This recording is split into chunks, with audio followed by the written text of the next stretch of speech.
My dog is a plumber. He must be a boy. Although I must tell you, his favorite toy is a little play stove with pans and with pots. He really must like it. He plays with it lots. So perhaps he's a girl, which kind of makes sense, since he can't throw a ball and he can't climb a fence. But neither can Dad. And I know he's a man. And Mom is a woman, and she drives a van. Perhaps the problem is in trying to tell just what someone is by what he does well. Now that little poem I first heard when I was 5 years old. It came on an album called Free to Be You and Me, which came out in America in 1972. So now you know how old I am.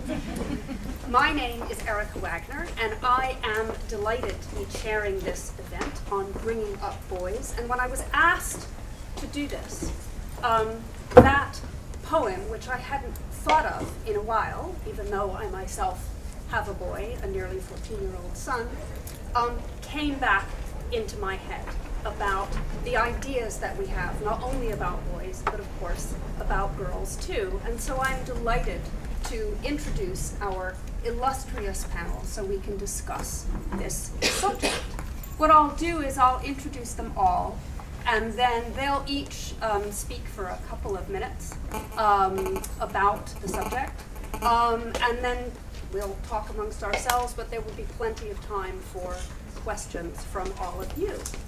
So first we have Yasmin Alibhai-Brown, who is an award-winning journalist, author, and broadcaster, who writes regularly for many publications and is a weekly columnist for The Independent. She's a part-time professor of journalism at Middlesex University and governor of the Royal Shakespeare Company. She has been a winner of the George Orwell Prize for Journalism, and her books include No Place Like Home, After Multiculturalism, and Mixed Feelings, The Complex Lives of Mixed-Race Britons. She co-founded British Muslims for Secular Democracy in 2004.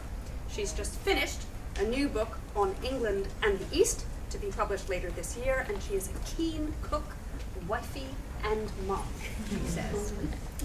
And then we have Nick Makoha, who is a writer and poet who was born in Uganda and has lived in Kenya, Saudi Arabia, and is now in London with us. He represented Uganda in the Poetry Parnassus as part of the Cultural Olympiad.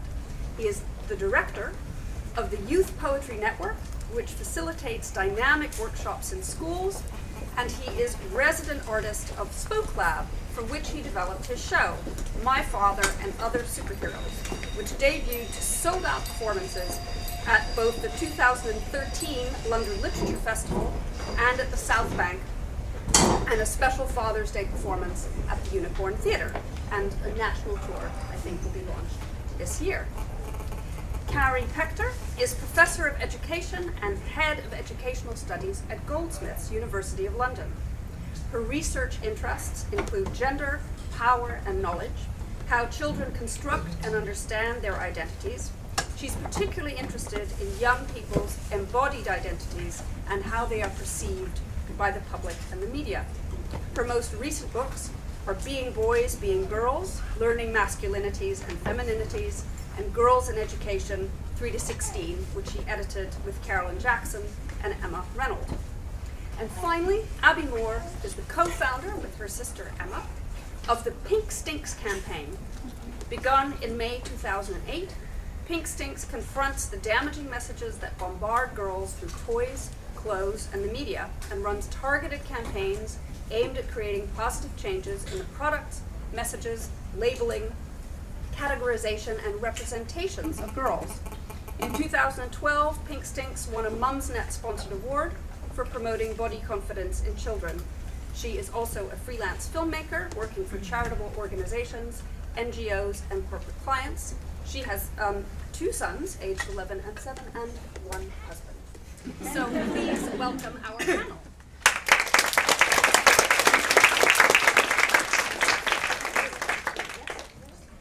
Hello, it's a privilege to be here as at the festival, and in particular to be here talking about boys, which isn't something that we usually do.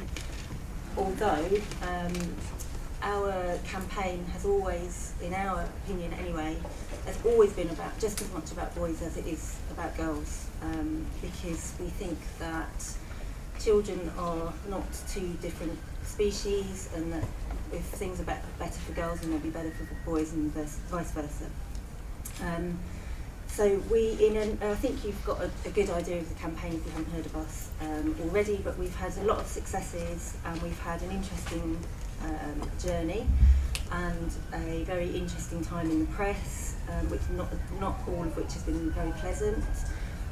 But we've also got a lot of support from mums and dads, and from children themselves, and from teachers, and all sorts of people actually. So one thing that has been interesting, other than the reaction to us as women daring to speak out about these things, is that from the very beginning, one of the questions which we have always been asked is, well, what about boys? And we actually joke between us, and we sort of say it in, oh, what about boys, in this kind of way.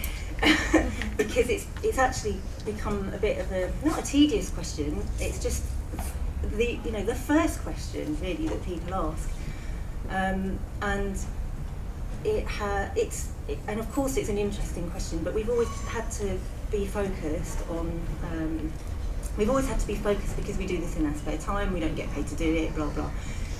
However, we have always, like I say, we have always thought about it, and particularly, not particularly me actually, but Emma and I've got this is Emma here, by the way, because I keep looking at her.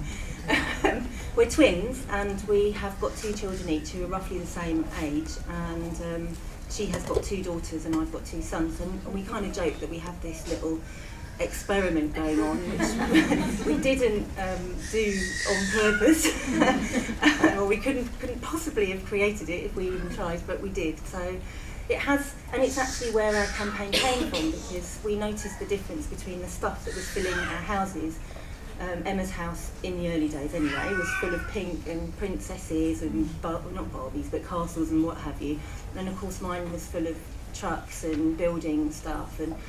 And our mother is a feminist, and we've been brought up as feminists, and we are proud feminists. But my God, somehow it felt that the wool had been pulled over our eyes, and this stuff was, giving messages to our children, and that's where our campaign was born from. And we focused on girls because we found it particularly worrying, the obsession with pretty and prettiness and beauty and what have you, and passiveness. Now, in terms of, I'm very aware of the time, I've got to be quick. We think that people often say to us, well, they grow out of it, it's ridiculous, you're making a storm in a teacup, etc., etc. We've heard it all. But like David Attenborough, we think that, and he's obviously talking about lions and orangutans here, but we think that play is a very serious business, because it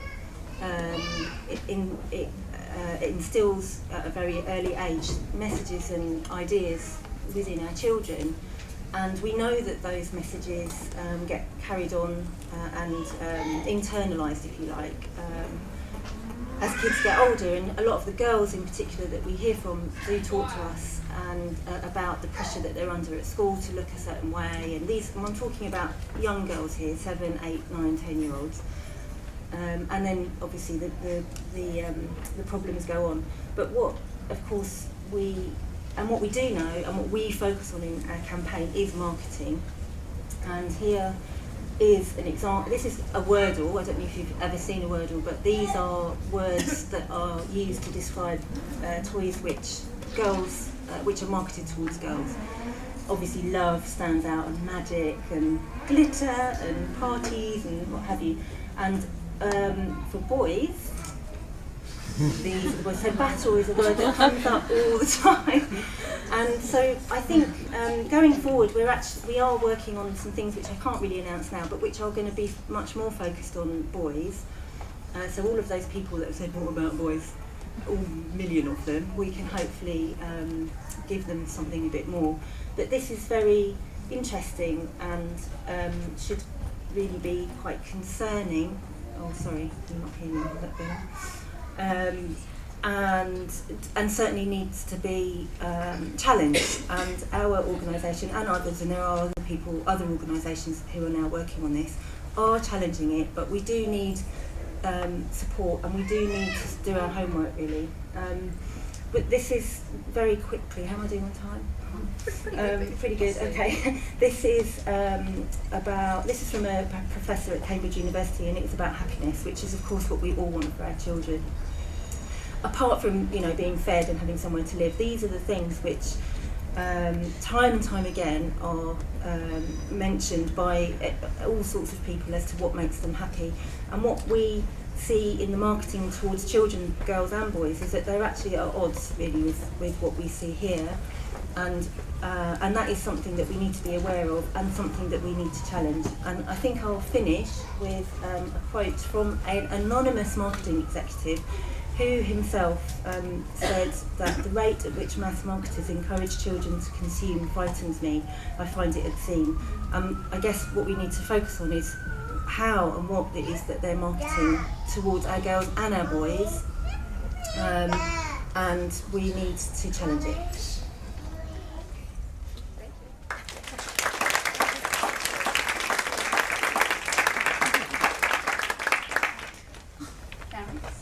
Hi, I'm really pleased to see so many children here. It's really nice. So I'll start with that. And I didn't say when I sent my blurb about myself, and I sent my sort of professional blurb. So you know, I have two sons. One of them's 19, the other is 16, and I have no husband, although I did have one once. Okay, lost.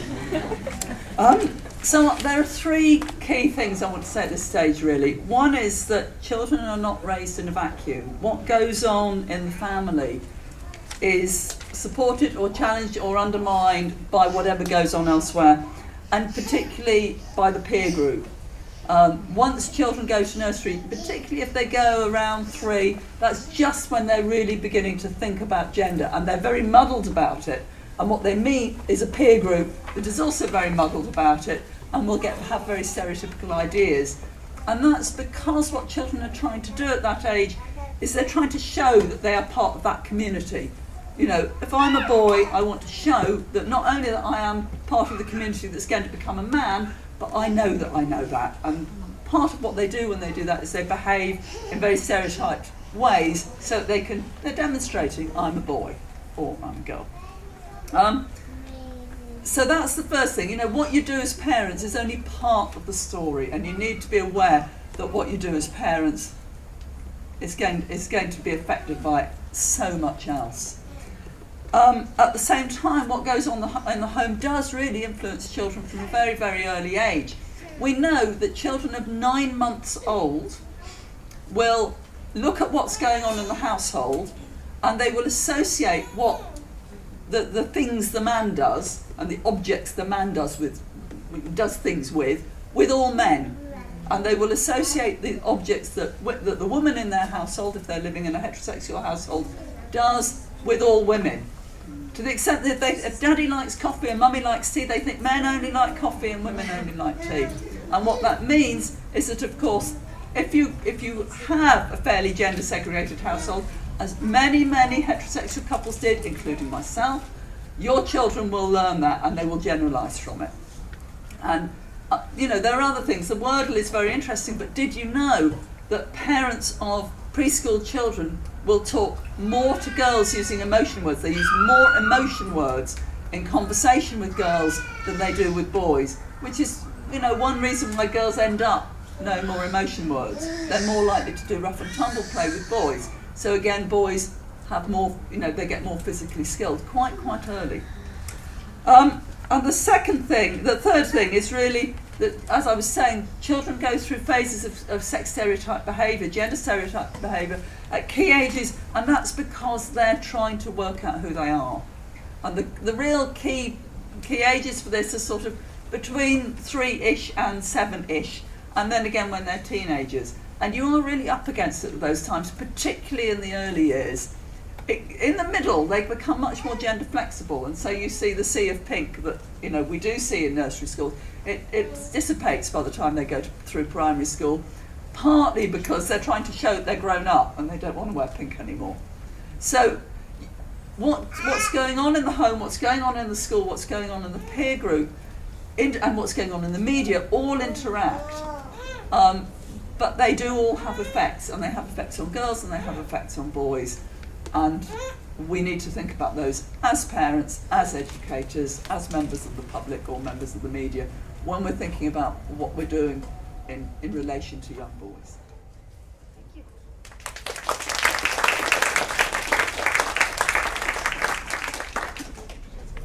Yes. Okay, can you hear me? Yes. All right, just for some of the people standing there, if you do want to sit, there's seats over there, just so that you don't get tired, so that's just for you. All right, cool. And you can walk across, I'm not going to be embarrassed. But And don't stamp on the babies. Exactly. yeah, so my name, as you know, my name is Nick Makoha. I'm the only, I'm aware I'm the only male here. I'm not intimidated by that. That's pretty much how my life has been. I was raised by my mother. My father was in and out of my life, but I can't put him into the kind of stereotype that we have, I guess, in the West, where black fathers are bad. He wasn't that. It was just that they just didn't stay together. But it had an impact on my life, and I guess now that I have 2 children, I have a daughter who's 9 and a son who's 3. It was a concern that was in the background. How do you raise boys? Until I had one, and then now it's a concern that sits in the foreground. And yesterday was my birthday, and I think the nicest. Oh, thank you. And the nicest thing. I mean, there were many nice things that happened yesterday, but hey, how you doing? But the nicest thing, one of the nicest things I saw yesterday. It probably means nothing to you, but it was my son. I've given him one of my aftershaves because he sees me every day put the aftershave on, and I said, right, you can have this one, and he's got a memory like an elephant, so he always goes, Daddy, can I put my aftershave on? And he's getting taller. That's the other thing I've noticed. Like, how do they grow so quick?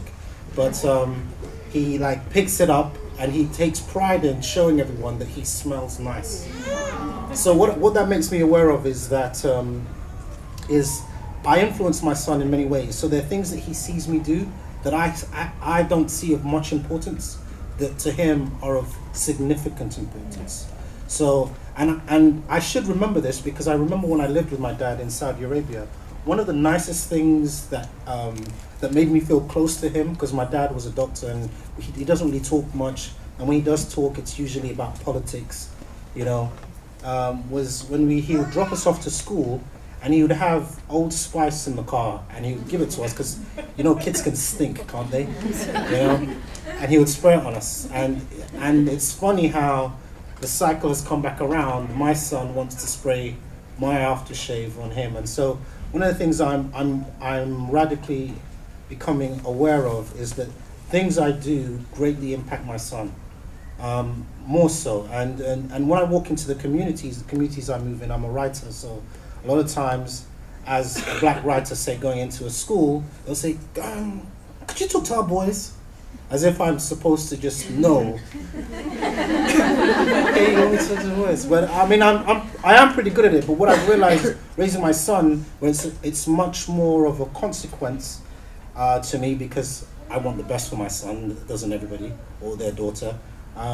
What I realized then is that actually one of the things that came across in your conversation over there is that I have to learn my emotions again. So emotions I had when I was a boy, emotions I had when I was a single man, aren't necessarily the right emotions to bring into a loving relationship. They're not the emotions a boy needs to learn, or a girl needs to learn, or a partner needs to learn. And I've had to unlearn some emotions that really don't have place inside of a loving relationship. They don't have place inside of mentoring. So one of the languages I've had to learn is the language of sorry. And sorry not from the point of a mistake, but sorry from showing, for example, I have to show my daughter and I have to be able to show my son that it's okay to make mistakes. Daddy gets things wrong. Otherwise, you know, when you're raising these boys and they're seeing you do things, they assume that you are the law and that this is how they're done. You know, but one of the most powerful exercises I do, it's not an exercise, it's what we do, is like, a lot of times my son does naughty things, he's hilarious. It's naughty, but it's hilarious. But I have to teach him, and sometimes he's quite rude to his sister. And she's very loving and she's quite accommodating, and recently she's been getting frustrated about it. And I have to keep reminding her, look, he's only 3, he's not 9.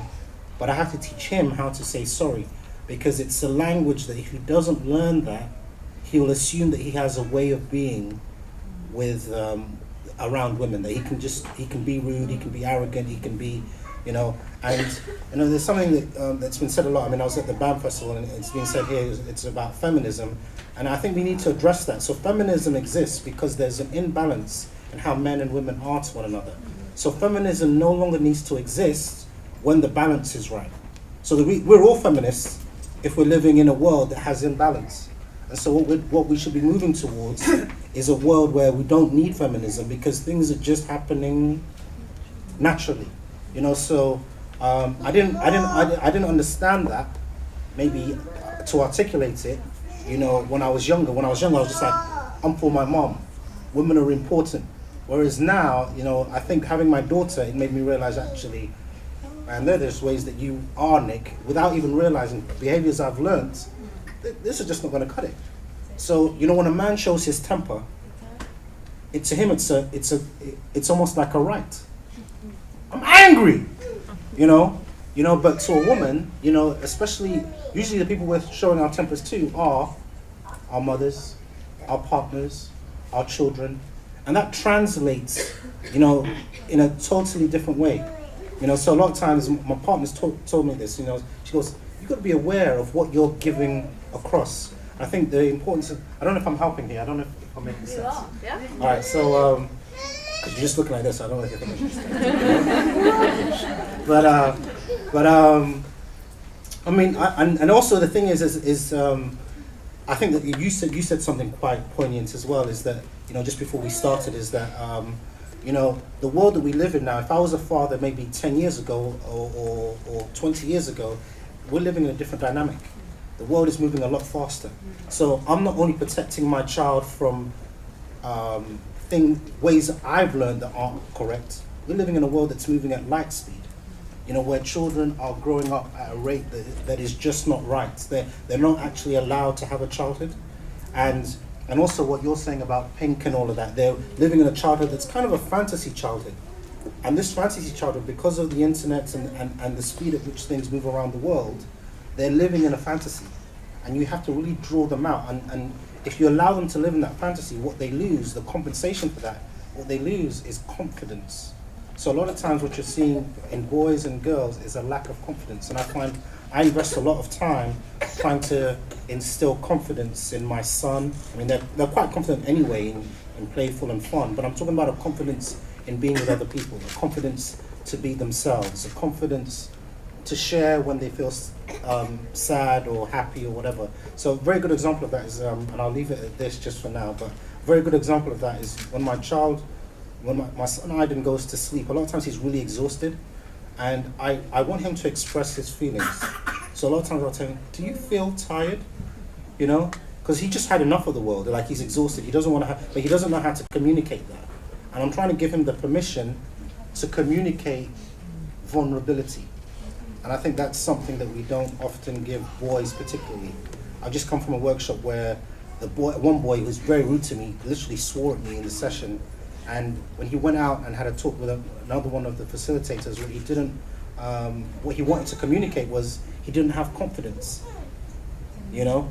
And so the flip side of a lack of confidence is this aggression that we're seeing in a lot of young boys, because they don't have the ability to say, hey, you know what, I really don't know how to do this. I'm sorry, I don't know how to communicate this. You know, so one thing I want for my son is that strength of character to be vulnerable. And I'll leave it at that. Thank you.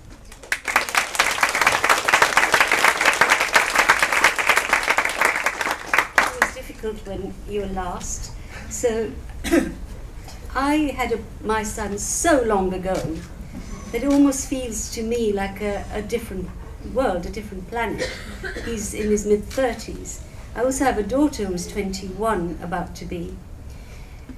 But because I'm a journalist and I do a lot of work on families and parenting and children and teenagers, I'd like to kind of broaden this a little bit, because in some ways you would never have got a father speaking like we've just heard, even 10 years ago.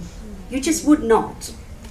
We are in a kind of, I don't know where we put it in, what words we use, but certainly the father of my son, my ex-husband, was, I suppose it was in the 70s, the beginning of the new father. And he was a brilliant father. And he did the washing up. And he did all that. But then he walked out. So he was only a temporarily good father. And actually, what that taught me, really taught me, how much a good father who becomes a temporary good father, how much more that father is missed. See, my father was absolutely of no consequence to me, really. These dads of their time hardly spoke. If they spoke, they were angry, they were authoritarian, they decided what you were going to do and be. All they wanted was respect, unearned respect. We don't get that, more or less. Of course, there are still families where this goes on, but as a trend, we've moved from that. I'm very glad. Then there was another generation where it became very instinctive that dads thought of themselves as active parents. But I remember thinking the night he went off, oh my God, I'm going to get tearful after all these years even. Who's going to read him Winnie the Pooh tonight? It's his dad who does it. That's what he does. He's gone. He's gone 80 miles away now. So for me, the important thing is that we have come a long way. So boys are, and girls, daughters, are experiencing a different kind of manhood. But I fear that because other behaviors haven't changed quite as well, and because also there's a kind of, I don't think there is such a thing as progress, whether you're talking about race relations or feminism or anything. We go forward and then we tumble back, and then sometimes you tumble back to an even worse place, and then you kind of go forward. And I think at the moment, I mean, just last 2 or 3 days, there was an article and a program about young boys, very young boys, not understanding the meaning of consent in sex. Yesterday. Yeah? Now, I thought this was extraordinary. They're not bad kids. They actually don't understand when a girl says no, that's what it means. And that is because, I don't know if any of you saw the wonderful film recently made by the director Biban Kidron, which was in real life. Yeah, and I've got an article about that, but how it's affecting young boys in particular, the whole way they relate to what's out there in the ether, on the web, and how that's distorting not just their relationship with their sisters and their mums and everybody else. It's kind of the pornification of their very young minds, but also how it's completely taking away the vulnerability, all that thing we all want for our boys. So there are forces out there which I'm more and more aware of, which just weren't there when I was raising my son. At that time, parents, relatively speaking, had much more power, is the wrong word, but influence over how you raised your child. I look around, boys so fast become men, very fast. The statistics are horrifying, of depression, of suicide, of all of this. There is a lot of aggression among very young men, and it's not only in the underclass or wherever, it's in almost every level of society. And there is a lot of, I don't know, not knowing their place in a very different world. So we as parents, grandparents have to think about that. I also think that in certain cultures, including mine, and I would say that about my mother, boys are loved too much. boys I loved so much that they begin to think they are gods. And they do not have to do anything in return. They do not have to love, they do not have to care. And it's very complicated if you're a feminist. This is a mother bringing up a son to think he can behave as he wishes towards females, including sisters in the house. That's a big question. You know, how are we going to address this? And the final point is, and this is just in passing, two things. I was looking up all the advice. At least when I was raising my son, I wasn't drowning in advice. I do think that kind of is now so out of control that there is no instinct left. You know, you have to know everything from somebody else. And here's a bit of advice I picked up this morning. To show your young boy responsibility, quote, ask your preschool child to bring you a spoon so you can stir the pancake batter, and assign your school child a task to take care of a pet. And that will make them responsible. I'm sorry, this is just rubbish. You know, it's just rubbish. Don't listen to any of this. Do not listen to any of this. And final point, young women, and perhaps women of my generation, we have to look at who are the men we fancy. Actually, we don't fancy the gentle, you know, poetic, sensible, sensitive, lovely men. Change, because these boys are going to grow up to those men. Don't buy 50 Shades of Grey. Don't go for the Christian Greys. Actually learn to appreciate the men we want our boys to be. Thank you.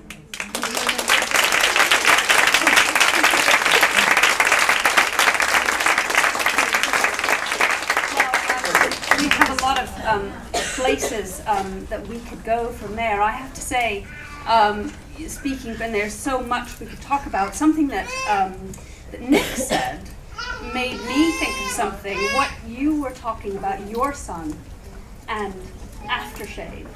Now, it depends on how we model for our children, because actually my son, who is nearly 14, now he shares my perfume, but he is aware, right, it's all a conceit. He's aware that the bottles that I buy are marketed for men. There isn't really any difference. That's what I happen to like. He feels comfortable with this. I don't think that he would. We've never discussed it. If I was wearing something that was, I have a bottle of my mother's old perfume, he doesn't wear that. So those sort of, you know, clearly we can kind of blur those boundaries, but in this commercialized world, how do we give good models to our sons and our daughters too? You know, what, you know, I'd start with Abi, what solutions have you found? I think solutions are quite elusive. I think that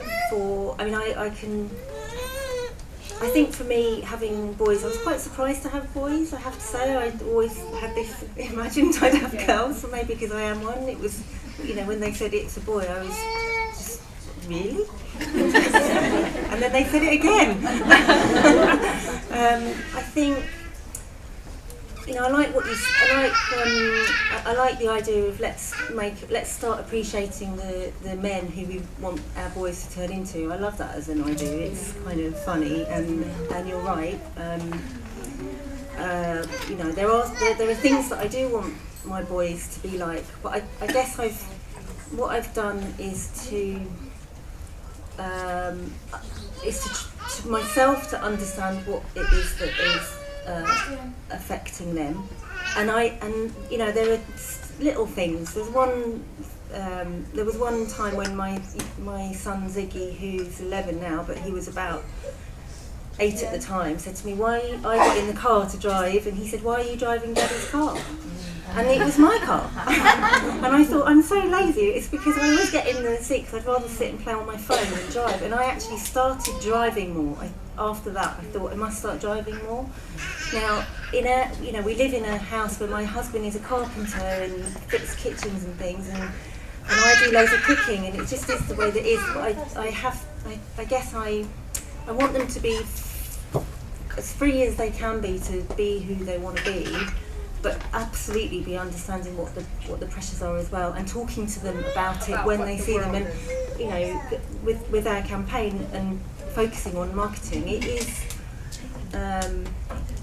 it's everywhere. It's absolutely everywhere, the messages that they are getting. So any time that I can at least kind of shift the way they may be looking at something, I will. And it is difficult. I mean, I spend a lot of time, they sit and watch TV and they watch these American things on Disney Channel, and I cringe, and I really need to sit down and watch these with the guys and say, why do you think that girl's behaving in that way? Or why do you think there's one boy wearing glasses? Or, what do you think about the black boy? Or whoever, then they're full of stereotypes, these shows. And I don't do it enough, I have to admit, because I'm really busy and I'm running around doing 20 million things. But if there's, but if we can, I had a conversation with them about Star Wars. I love Star Wars. Emma and I grew up, we were just so crazy Star Wars. These days, it's a boys' thing, it's boys' Lego, whatever. Although Ziggy seems to think it was in black and white when we watched it. But we had a conversation about Leia and about why she was the only female character, but wasn't Leia kind of quite cool as well? And I had to force them to watch, what's the second one? Empire Strikes Back, where she's particularly good in that. And they did have to admit that she was quite cool at the end. But I guess what I'm getting at is just the just whenever you can, just try and shift a little bit of their thinking. And you can't, the stuff that they talk about drives me insane, but I don't know, we have to do tiny bits, I guess, but without saying this is wrong and this is right. They have to find their way. Can I? Yeah, come in. I was actually very proactive, but I also struck lucky, so I think the answer actually is have a couple of older girls. I was very lucky. I have stepdaughters, and the age gap between my youngest stepdaughter and my older son is 5 years. So by the time my children were beginning to get very stereotyped or getting to that age, their older sisters had got beyond that. So I was being incredibly proactive in as much as when my children were young, for example, boys' clothes were unbelievably boring. They came in green, dark red and navy blue, and I went out and I basically put my children in flowery leggings and pink tops, and I just sort of got on with it. I dressed them in clothes I liked to see, okay? And I sent my younger child, who has hair very like mine, and which I didn't cut for a long time because it was actually losing its curl, to nursery, to day nursery in bunches. And my older child had long hair, and he liked having long hair, and he actually quite liked the fact that everybody thought he was a girl. It was quite, he thought it was quite funny by the time he was about 3. And so, but what it meant was that, when they wanted to wear gold nail varnish, and I put gold nail varnish on them, their older sisters were not going, "Ugh, that's only for girls, you can't have that as ours." They were going, "Yeah, gold nail varnish, right on." And they sort of got the gender bending thing a bit. And so actually my sons just grew up feeling that the big kids that were important in his house, which were his older, their older sisters, approved of what they were doing. And so that gave them a lot of power when they went to school, and they got a bit of teasing for wearing flowery socks and gold nail varnish, and they just carried on. I remember my older son, when he was about 5 or 6, saying, "Well, I know I get teased for wearing gold nail varnish in the playground, but I'm going to wear it because it's really beautiful." So I think, you can get terribly proactive about that sort of stuff. That said, for various reasons, we had a very stereotypical household in many, many ways. I absolutely share your thing about being married to a carpenter. You know, the real problem for us was that we could both work the drill, but only I could work the sewing machine. And so we ended up with this division of labour that was just, you know, it was convenient. And so my children did, yes, just like Yasmin, as Yasmin suggests, grow up with me running around after them, and they still sort of expect it. It's been very good for the old one going to university. But at the same time, they're flexible in other ways. And they're particularly flexible about who they can be and what they can like and what they can wear. I think on that note, I'm afraid it is amazingly 4 o'clock and we're going to have to call a halt. Clearly, there's much still to discuss. Thank you all so much for coming. And